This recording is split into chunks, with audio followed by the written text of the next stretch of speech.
Welcome back. You're watching Making the Metaverse on Media Dialogues, and I'm talking with Paul Daugherty. He's the Chief Executive for Technology as well as Chief Technology Officer for Accenture. What are some of the confusions that you see about the metaverse, especially where businesses and business leaders are concerned? Because really they are the guys who are going to be putting the money to help create the metaverse ecosystem, and then roll it out further for individuals like us to get on board. Yeah, there's a lot of misunderstandings out there. One of the first ones, one of the first myths that I'd say is out there is this is all about cryptocurrencies and that's all. It's much broader than that, as I've talked about, and it's about far broader range of technologies that's creating the metaverse. The second misunderstanding or myth that's out there is this is just about gaming and consumers. And yes, gaming and the consumer applications are really exciting in terms of what's happening, and in some ways are leading the way. But this is about moving from consumer through worker, any type of work or worker that you have, and how jobs and human potential and what we do can be transformed. Healthcare, manufacturing, other areas that I've talked about.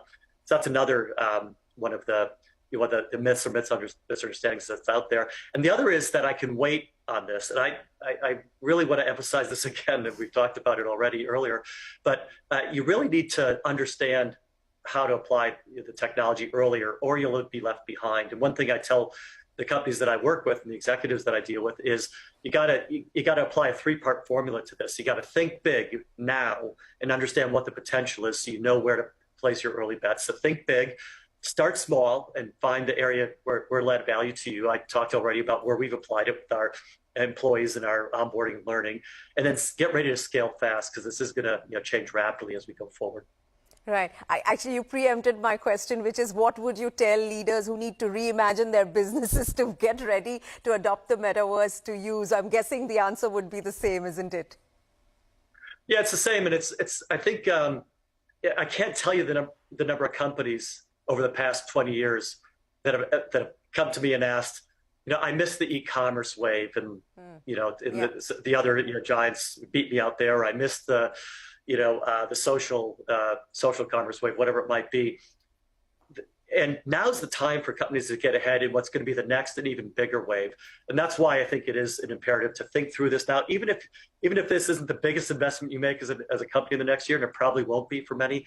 Now's the time to understand what moves you need to start making, what talent you might need to hire, what education you need to do, how you might need to adjust your strategy and start those moves for the future. Right. Can you tell us a little bit, Paul, about the interoperability and common standards that the metaverse needs to have? Because from the little bit that I've been reading and speaking to people about, it seems that there will be many, many metaverses, and the idea is that you should be able to move seamlessly between all of them in order for it to work effectively, isn't it?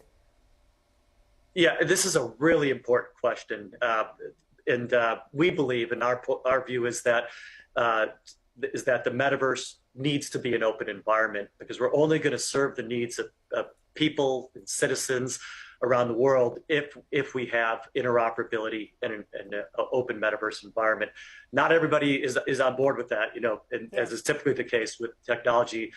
Technology and technology revolutions, but we firmly believe in an open approach and open standards around this, which is why we, when I announced and launched our vision this year, I had Tim Berners-Lee, the founder of the World Wide Web, on stage with me talking about the importance of an open approach to it.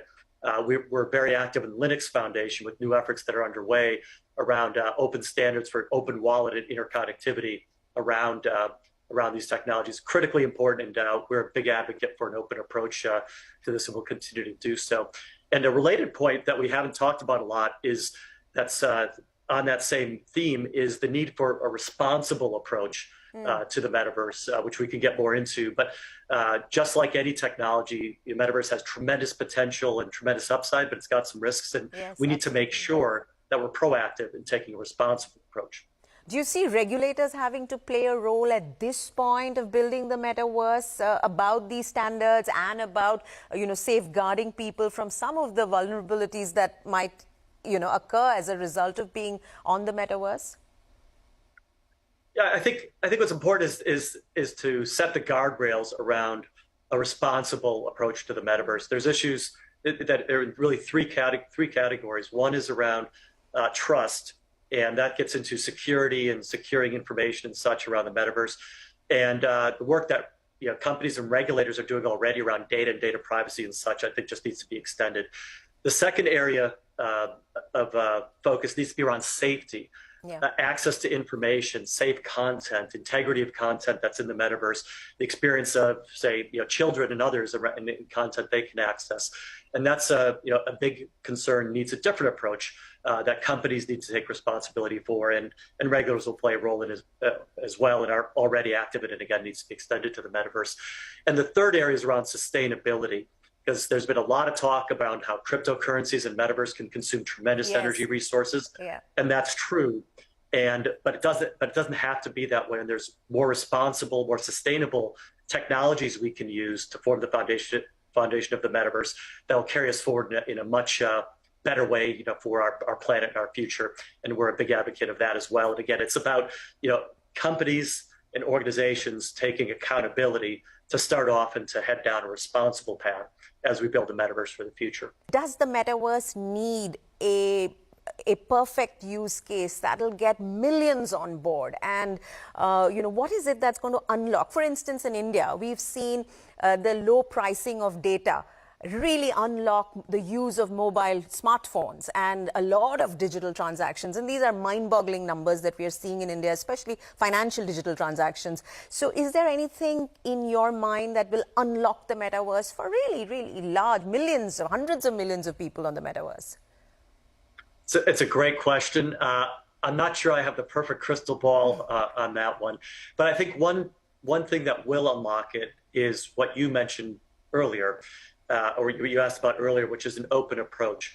So right now, there's a lot of different places you can go to in the metaverse, and you kind of have to set yourself up differently in the different places. When we get to interoperability, so I can take Paul Daugherty and my identity, my copy of my commerce details, my avatar, whatever it might be, and I can navigate across metaverse environments. That's what I think will be the scale point that'll get really interesting. It's kind of like what happened in mobility in the early days of mobility, when you could have portability and such happening, and the same thing that's happening on cloud and other technologies. So I think that'll be a real key to enabling. But you'll need a whole set of new hardware, isn't it? I mean, it's you'll need to add on to your to the phones you use. You'll need the headsets, and you'll need a different bunch of hardware to get started, isn't it? Yes and no. For the immersive 3D experience, three-dimensional experiences, we need the headsets to get better. Putting on the big headsets is hard. People, you can't keep them on for too long because of some of the latency issues and such. But that's improving very rapidly, and the headsets will move very rapidly.